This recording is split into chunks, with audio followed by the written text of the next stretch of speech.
So let's talk about the top 10 ways to ease health anxiety, and this can help for regular anxiety as well. The first way I like to do it is to stay occupied. Now I know we'd like to try and get to a point where we don't have to stay occupied. I know it's a really frustrating thing to have to be doing something to not be anxious, but as that first step, I think staying occupied is one of the best things you can possibly do. That could literally be anything. It's better to be active and occupied rather than sitting down and watching a movie, because all the time you're sat still and you're not thinking about anything. Sometimes a movie isn't quite enough, but I personally feel like staying occupied is one of the best things you can do. Just to stay present in that moment. Say you're out playing tennis with a friend and you're just not thinking about it. The ball's coming towards you and you're not thinking about it. Do your best to focus on that ball and focus completely on the game and on the other person and what they're saying, and it will give you just a really quick, even if it's just a second, just a step away from that anxious thought. And as soon as you start to step away from it,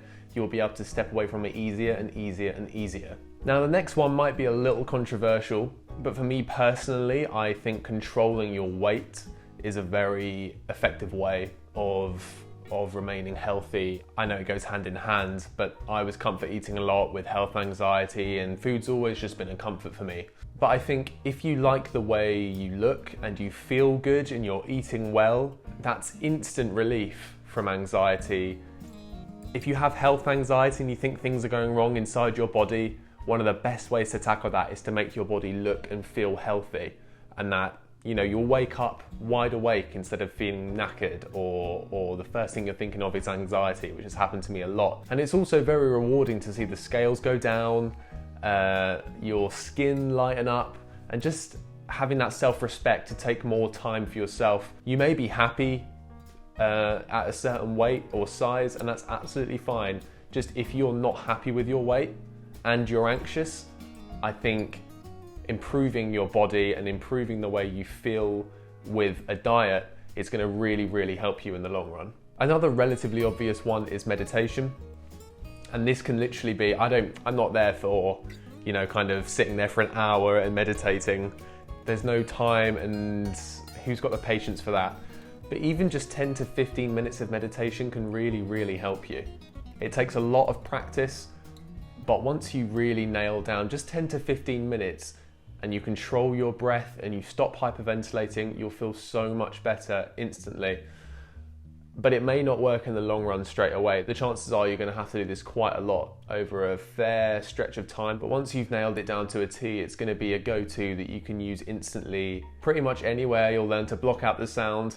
The Calm app is really good, but if you don't have the money for that, just look up some guided mindfulness meditation on YouTube or Spotify or anywhere like that, and that is the best starting point you can possibly think of. One thing that's quite hard to do when you're in an anxious state is reassure yourself. An anxious mind, you're going to be so just thinking about all the different sorts of things, and you're going to be thinking about things you don't even know you're thinking about. That's exactly how an anxious mind works. It's certainly how my mind works anyway. But to just take a step back from that moment and reassure yourself, are these symptoms you're feeling, have they killed you before? Have they injured you before? Have you ended up anywhere before? It could be a pain in your stomach, it could be a headache, it could be anything like this before.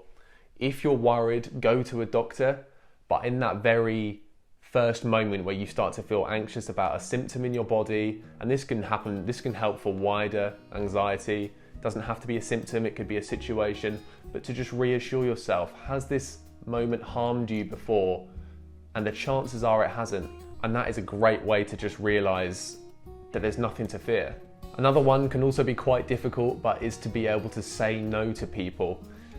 I know that I've had it throughout my whole life, from a kid up until recently, and it seems harsh, but you are allowed to say no to people if you don't want to do something that they're asking you to do.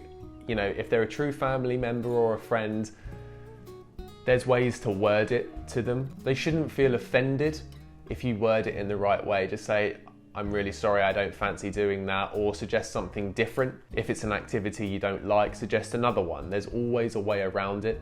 But if you constantly say yes to everything, you're not really doing anything for yourself, and actually saying no to things can really promote self-respect. One of the best ones is to open up to your family and friends.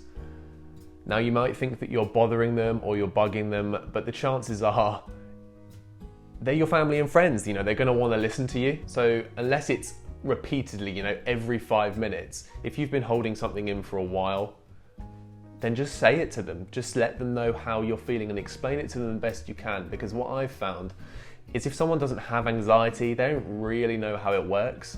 So just calmly say to them how you feel, ask them for reassurance if that's what you feel you need. But to move on to the final one, reassurance isn't always what you need from a family member. Sometimes you do need to speak to a professional, and that's where I would say to seek therapy.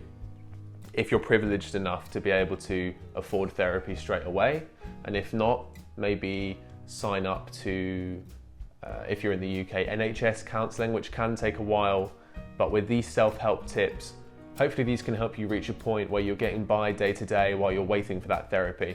But again, if you're privileged enough to be able to get therapy straight away, I really would recommend it, because you can say to your family member every 5 minutes, I think I'm dying, I think this, I think that.